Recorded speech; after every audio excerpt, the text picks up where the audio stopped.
All right, well, hi everyone, and welcome to Dumbing Down Data. We are here at the AI4 2023 conference, and today I have Lumen with us, who's going to share a little bit about his wonderful story. So, why don't we just start with what are you doing right now, and what's your role? What's your day-to-day like? Oh, of course. So my name is Lumine Lin. I am the CEO of a hedge fund called Half Moon Capital. So I just started this fund earlier this year. Before that, I was a stock trader.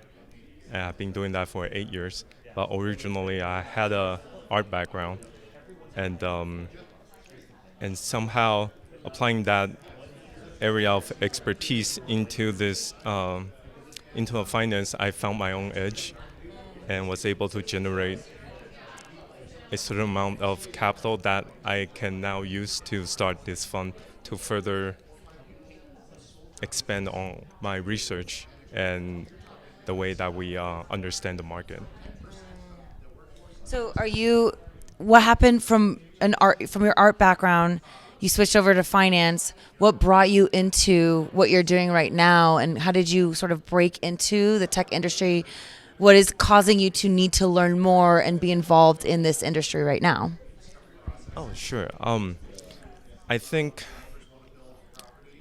at first it seemed a bit irrelevant, but at the end of the day, it's something that I can't stop thinking about and can I constantly do. And so I think that's what my initial conception of this idea was a bit off in a way where I think most of us believe that whatever we majored in back in college determine what we do afterwards.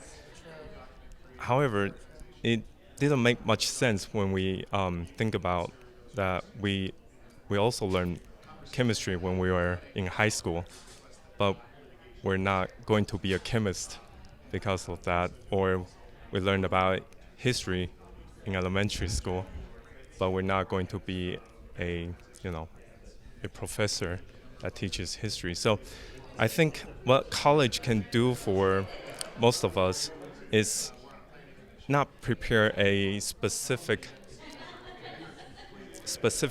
trade that you could use to make money. Actually, it sometimes it serves as inspiration or a complement to what you were meant to do. For example, finance is a very logical and rational career, but having gone through intense creative training, it actually complement that part of the practice, giving me unique insights into pattern recognition in a way and understand the market from a more humanistic nature.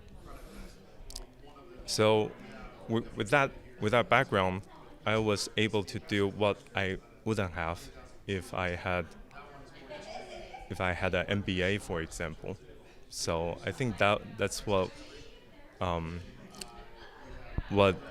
going into something that you didn't spend 4 years studying during college really can really do for a person.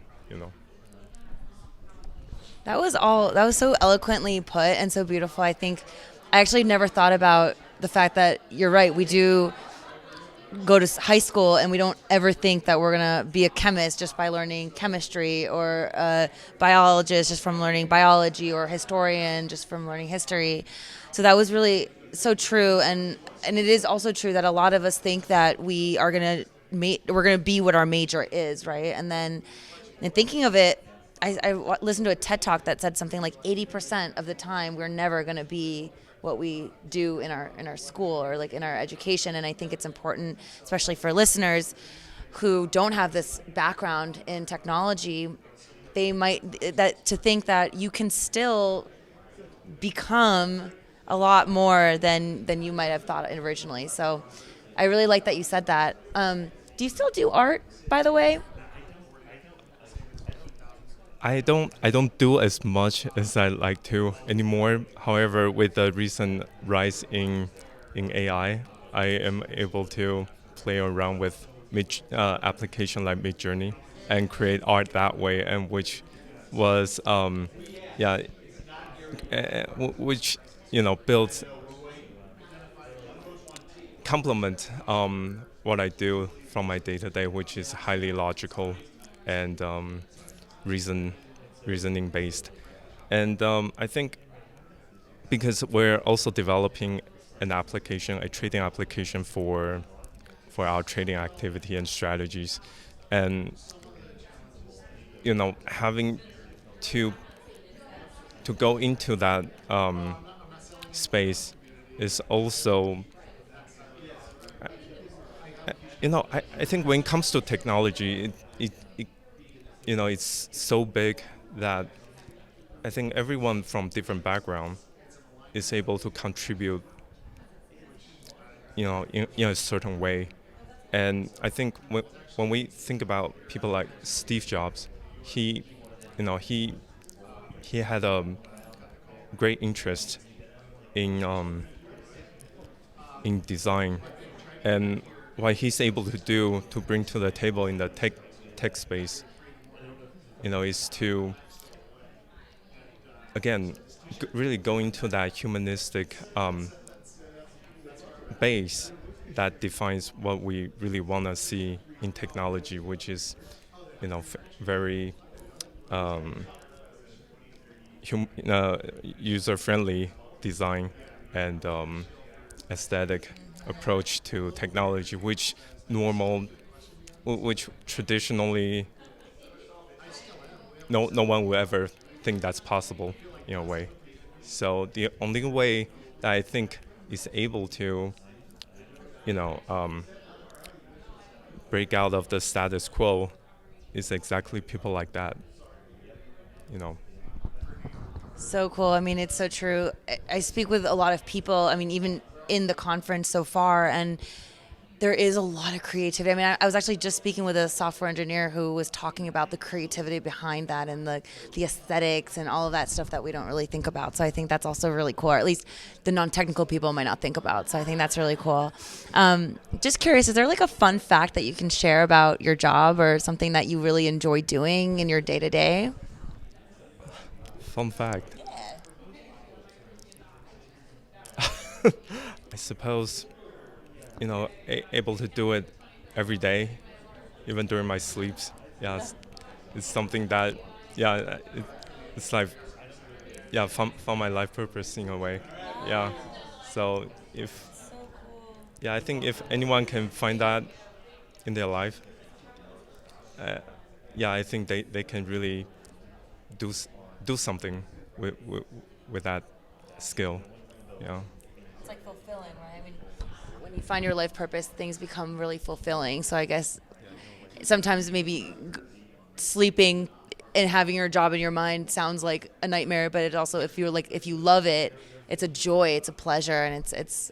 I love that you said that your life purpose. I'm glad that you found that. That's really cool.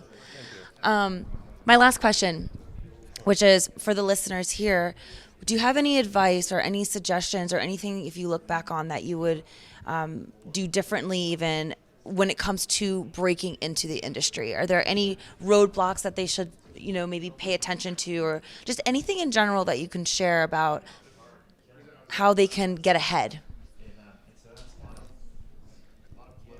I think just just do it. Because a lot of us,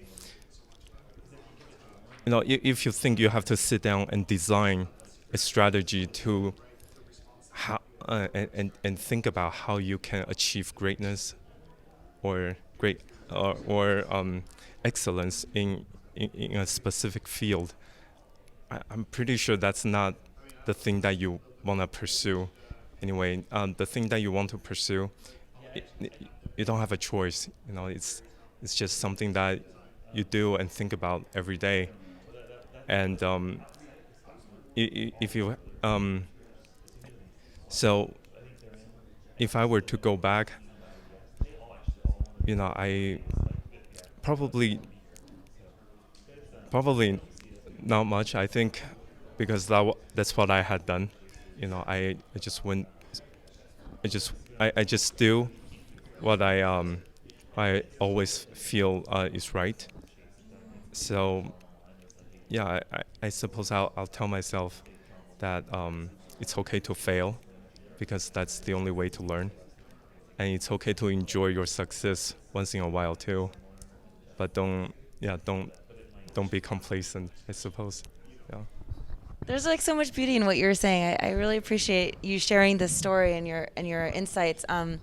It sounds like kind of what you were talking a little bit about is your intuition and following that, which I think is something that I think a lot of us tend to fall away from. At least I know for me, I spent years chasing things that just didn't make sense, and now kind of like what you're saying, what feels right might even feel scary. Like right now doing a podcast, it feels like the thing I love, but it's scary. And sometimes you want to shy away from what's scary, but usually that's the best thing to do. So you have a wealth of knowledge, Lumen. I appreciate you for being here so much. Thank you.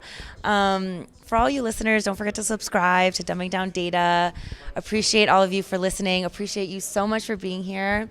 And we'll see you guys next time. Bye.